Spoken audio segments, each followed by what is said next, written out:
long, tick, tick, tick, long, tick, long, tick, tick, long, tick.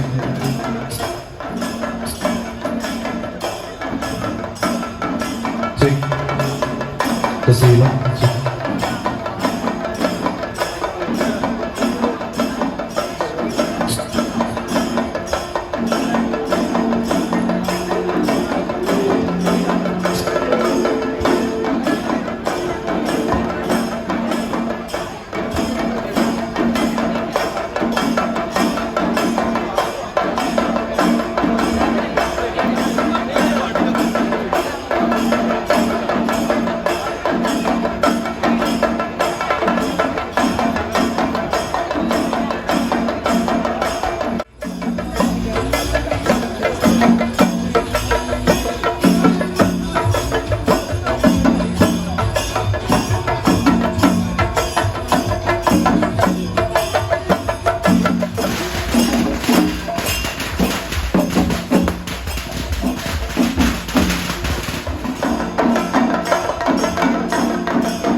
Long, tick, tick, tick, long, tick, long, tick, tick, long, tick.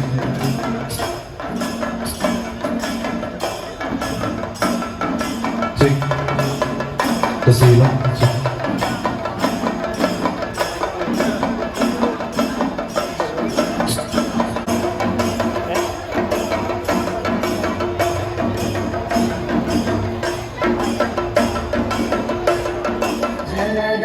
मंगलदायक जय हे भारत भाग्य विधाता जय हे जय हे जय हे जय जय जय जय हे ഈ സ്ഥലം പ്രയോജനപ്പെടുത്തണമെന്നുള്ള ലക്ഷ്യത്തോടു കൂടി 40 സെന്റ് സ്ഥലമാണ് ഇവിടെ ഉള്ളത്. ജനങ്ങൾക്ക് അല്ലെങ്കിൽ നമ്മളൊക്കെ ആഗ്രഹിക്കുന്ന ഒരു പദ്ധതി നടപ്പിലാക്കണമെന്നുള്ള ഉദ്ദേശത്തോടു കൂടി വാർഷിക പദ്ധതിയിൽ ഉൾപ്പെടുത്തി.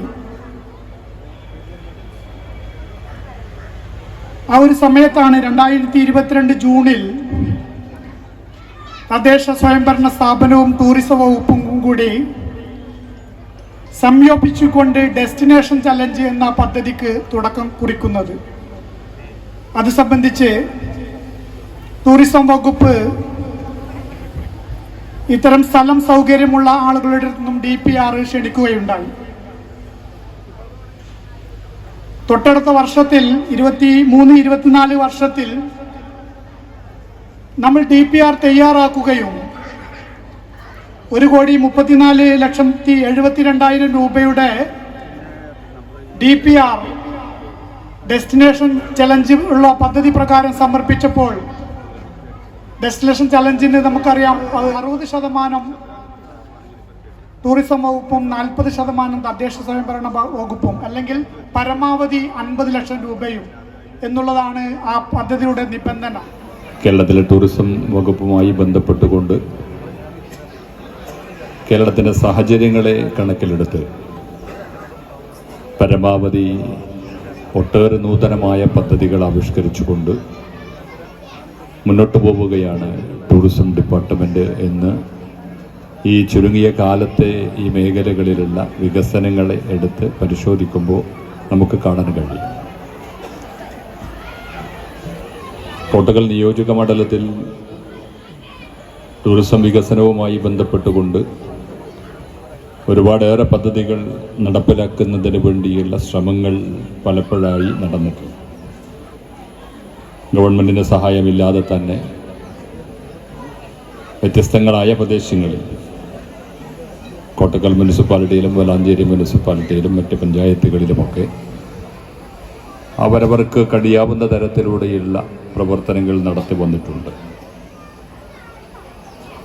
പിൽഗ്രിമേജ് ടൂറിസം എന്ന പേരിൽ ആരോഗ്യമേഖലയെ ഉൾപ്പെടുത്തിക്കൊണ്ട്, കാരണം ഏറ്റവും കൂടുതൽ ആയുർവേദ ട്രീറ്റ്മെൻറ്റ് നടക്കുന്ന പ്രശസ്തമായ ഒരു പ്രദേശമാണ് കോട്ടക്കൽ എന്നുള്ളതുകൊണ്ട് ആ ആയുർവേദത്തെ കൂടി ബന്ധപ്പെടുത്തിക്കൊണ്ട് ഒപ്പം കടമ്പുഴ ഭഗവതി ക്ഷേത്രവും മൂന്നക്കൽ പള്ളിയും ചരിത്രപരമായ വെണ്ടല്ലൂരിലെ ക്ഷേത്ര അങ്കണവും നിള പാർക്ക് പ്രദേശവുമൊക്കെ ഉൾപ്പെടുത്തിക്കൊണ്ടുള്ള ഒരു ടൂറിസം പദ്ധതി നടപ്പിലാക്കണമെന്ന് ആവശ്യപ്പെട്ടുകൊണ്ടേയിരിക്കുന്നതാണ്. അതിൻ്റെയൊക്കെ ചെറിയ ചെറിയ പ്രവർത്തനങ്ങൾ ഗവൺമെൻറ്റിൻ്റെ സഹായത്തോടു കൂടി തന്നെ പലയിടത്തായി നടന്നുകൊണ്ടിരിക്കുന്നു. വകുപ്പ് മന്ത്രി പ്രിയങ്കരനായ PA മുഹമ്മദ് റിയാസ് അവരുകളെ ക്ഷണിച്ചുകൊണ്ട് നിർത്തുന്നു.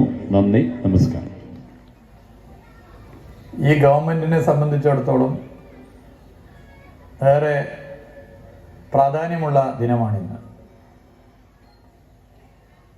ജനങ്ങൾക്ക് മുമ്പാകെ അവതരിപ്പിച്ച ഒരു പദ്ധതിയുടെ തുടക്കമാണിത്. ടൂറിസം വികസനത്തിനായി ആവിഷ്കരിച്ച ഒരു പ്രധാനപ്പെട്ട പദ്ധതിയിലെ ആദ്യ പദ്ധതി ഇവിടെ പൂർത്തീകരണത്തിലേക്ക് എത്തിയിരിക്കുന്നു. ഏതൊരു സർക്കാരിനെയും സംബന്ധിച്ചിടത്തോളം ജനങ്ങളോട് ചർച്ച ചെയ്ത് രൂപം കൊടുക്കുന്നൊരു പദ്ധതി പ്രഖ്യാപിച്ചു കഴിഞ്ഞാൽ അത് യാഥാർത്ഥ്യമാക്കുക എന്നുള്ളതാണ് പ്രധാന ഉത്തരവാദിത്വം. അങ്ങനെ യാഥാർത്ഥ്യമാകുമ്പോൾ അത് ഏറെ സന്തോഷകരമായ അനുഭവമാണ് നൽകുന്നത്. കേരളത്തിലും പിൻപറ്റാൻ നേരത്തെ തന്നെ ഞങ്ങൾ തീരുമാനിച്ചു. ആഭ്യന്തര സഞ്ചാരികളെ 3ആയി തിരിച്ചു. 1, കേരളത്തിന് പുറത്തുള്ള സംസ്ഥാനങ്ങളിൽ നിന്നും കേരളത്തിലേക്ക് വരുന്നവർ. 2, ഒരു ജില്ല കാണാൻ മറ്റു ജില്ലകളിൽ നിന്നും വരുന്നവർ. 3, ഒരു ജില്ലയിലുള്ള ടൂറിസ്റ്റ് കേന്ദ്രത്തെ ആസ്വദിക്കാൻ ആ ജില്ലയിലുള്ളവർ തന്നെ. പഠിക്കുന്നത് എംപയർ കോളേജിലാണെങ്കിൽ ജോലി വെറും സ്വപ്നമാകില്ല. Empire College of Science, Moodar, Kuttippuram, Malappuram.